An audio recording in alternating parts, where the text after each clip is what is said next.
Good morning, children. Today we will read poem from your English book. So open your English book.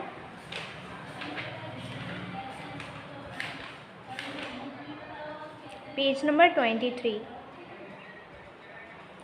Poem is Loose Tooth. आपकी poem क्या है? Loose tooth. यहाँ पे एक जो दांत है उसके बारे में ये पोएम जो है वो राइट की गई है। ओके, आइए हम पोएम रीड करेंगे। I have got a loose tooth that wiggles and jiggles and wiggles. I move it around, but it never comes out of my mouth. I pull it, I yank it, I twirl it, I pank it, but it just never seems to want to come out of my mouth. I had called the tooth fairy, but she is little scary. I still cannot seem to be free of this bigly loose tooth. That, to tell you the truth, it's making a half out of me. I am going to give it one super strong yank. I really could use some money. Great Scott, it's out. At last, it's out. But now I am talking funny. एक बार हम फिर से देखेंगे।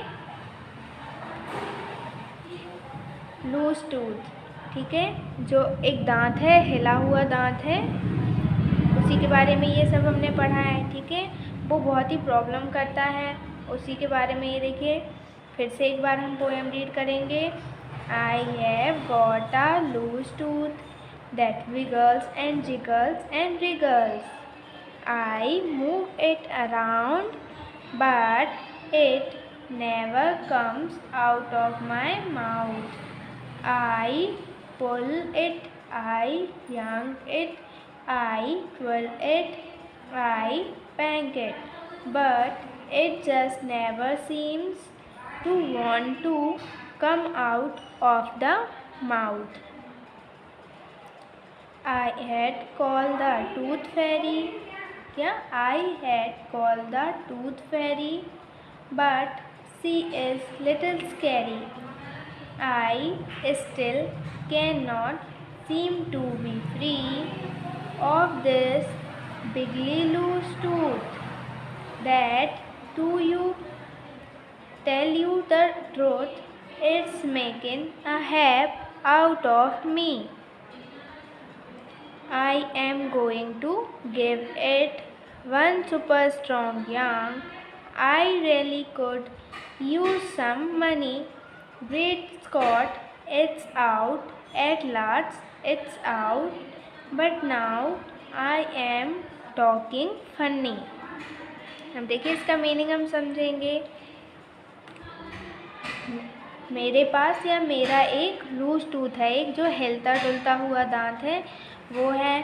That wiggles and jiggles and wiggles, ये हरकतें करता है, हिलता है, ठीक है, और कैसे हिलता है, घूमता है और ठनठनाता भी है, उससे आवाज़ आती है। आई मूव इट अराउंड, मैं इसे चारों साइड घुमाता हूँ, चारों तरफ घुमाता हूँ। क्या करता हूँ? मैं इसे चारों तरफ घुमाता हूँ। But it never comes out of my mouth, लेकिन ये मेरे मुंह से बाहर नहीं निकलता। But it never comes out of my mouth, लेकिन यह मेरे मुंह से बाहर नहीं निकलता। I pull it, I yank it, I twirl it, I pank it, मैं इसे खींचता हूँ, मैं इसे झटका देता हूँ, मैं इसे घुमाता हूँ, लेकिन फिर भी ये बाहर नहीं आता। But it just never seems to want to come out of the mouth. पर ये मुझे ऐसा लगता है कि ये मेरे मुंह से बाहर नहीं आना चाहता। I had called the tooth fairy, but she is little scary. मैं, जो टूथ फेरी होती है, बच्चों की एक स्टोरी होती है टूथ फेरी की, कि जब बच्चे छोटे होते हैं तो टूथ फेरी आती है और उनका जो दांत दर्द होता है, टूटने वाला होता है, उसको लेके चली जाती है। तो यहाँ पे ये क्या बोल रहा है कि मैं टूथ फेरी को बुलाना चाहता हूँ, लेकिन जो टूथ फेरी होती है वो थोड़ी सी डरावनी दिखती है। I still can not seem to be free of this wiggly loose tooth. और मुझे ऐसा लगता है कि मैं इस हिलते डुलते दांत से कभी भी फ्री नहीं हो पाऊँगा। That to tell you the truth, it's making a हैप out of me। मैं आपको एक सच बताना चाहता हूँ और मुझे क्या लगता है कि यह दांत मेरे लिए एक संयोग बन चुका है। I am going to give it one super strong yank। अब मैं क्या करने जा रहा हूँ, मैं इसे एक जोर का झटका देने जा रहा हूँ। I really could use some money। Great Scott, it's out at last, it's out। और वो क्या बोलता है कि मैं इसको निकलवाने के लिए या इससे फ्री होने के लिए पैसों का यूज़ कर सकता था, लेकिन आखिरी में एट लास्ट में आखिरी में या अंतिम में बहुत ही अच्छा हुआ कि यह मेरे मुंह से बाहर आ गया। But now I am talking funny. लेकिन अब मैं अजीब तरीके से बात कर रहा हूँ। उसका जो दांत है वो निकल चुका है, इसलिए क्या हो रहा है कि वो अजीब तरीके से बात कर रहा है। तो क्या बताया था उसने कि मेरे पास एक लूज टूथ है जो हिलता डुलता रहता है, हरकतें करता रहता है। मैं इसे चारों साइड घुमाता हूँ, लेकिन ये मेरे मुंह से बाहर नहीं आता। मैं इसे घुमाता हूँ, झटका देता हूँ और खींचता भी हूँ, तब भी मुझे ऐसा लगता है कि यह मेरे मुंह से बाहर नहीं आना चाहता। मैं टूथ फेरी को भी बुलाना चाहता हूँ, लेकिन वह थोड़ी सी स्कैरी होती है, थोड़ी सी मुझे डरावनी दिखती है। I still can not seem to be free. और मुझे ऐसा लगता है कि मैं अब इससे कभी भी फ्री नहीं हो पाऊँगा, इस हिलते डुलते दांत से। मैं आपको एक सच बताना चाहता हूँ कि यह दांत ऐसा लगता है मेरे लिए एक संयोग बन चुका है। अब मैं इसे एक बड़ा स्ट्रॉन्ग मीन्स एक मजबूत झटका देने जा रहा हूँ। मैं इसको बाहर निकलवाने के लिए पैसे यूज़ कर सकता था, लेकिन इससे पहले यह बाहर आ गया। लेकिन जब ये बाहर आया तो कैसा हो रहा है, मैं बहुत ही फ़नी बात कर रहा हूँ, है ना। ये जो लूज टूथ पोएम थी उसमें ये बोल रहा है। अब देखिए आपके यहाँ पे क्वेश्चन आंसर आते हैं। फर्स्ट क्या है, what is the child talking about in the poem. इस पोएम में जो चाइल्ड है, जो बच्चा है, वो किसके बारे में बात कर रहा है, तो क्या बोलेंगे हम, ये लूज टूथ के बारे में बात कर रहा है। How does the tooth come out, तो जो दांत था वो कैसे बाहर आया, क्या बोलेंगे, the child said that I am going to give it one super strong yank and last at the tooth come out। वो जो बच्चा है वो क्या बोलने लगा कि अब मैं इसमें बहुत ज़ोर से मजबूत झटका देने वाला हूँ, और उसके बाद जो दांत था वो बाहर आ गया। Why is the tooth very scary?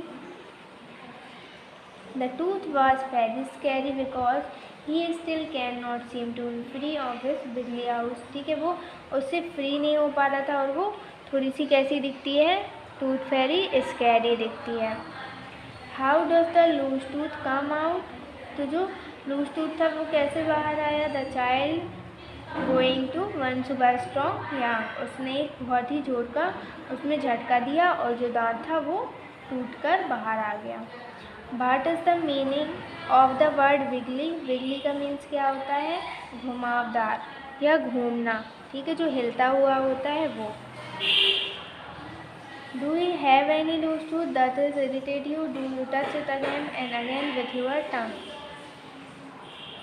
Read the following lines from the poem and answer these questions। अब देखिए ये जो पोएम की हमें लाइन्स दी हुई हैं, उनसे हमें क्या करना है, इन क्वेश्चन के आंसर देने हैं। पहले कौन सी लाइन दी हुई, I am going to give it one super strong yank, I really could use some money, great Scott, it's out at last, it's out, but now I am talking funny. What is it in the line, उसमें it क्या बोला है, उसने it किसके लिए बोला है, दांत के लिए, है ना। Why does the child want to give a yank, वो जो बच्चा था वो क्यों झटका देना चाह रहा था? क्योंकि उसका जो दांत था वो बाहर नहीं आ रहा था। What is out? तो मुंह से बाहर क्या आया? तो क्या आया था? दांत। ठीक है, tooth is out. What does the child mean by use some money? उसने एक लाइन में बोला था कि I really could use some money। तो उसने ऐसा क्यों बोला था? क्योंकि वह उस दांत को निकलवाने के लिए पैसे का यूज़ कर सकता था। What does the word yank mean? yank mean क्या होता है? yank mean होता है झटका देना। ठीक है, बच्चों ये आपकी लूज टूथ पोएम थी, जिसको आप लोग रीड करेंगे और क्वेश्चन आंसर को राइट करेंगे। ओके।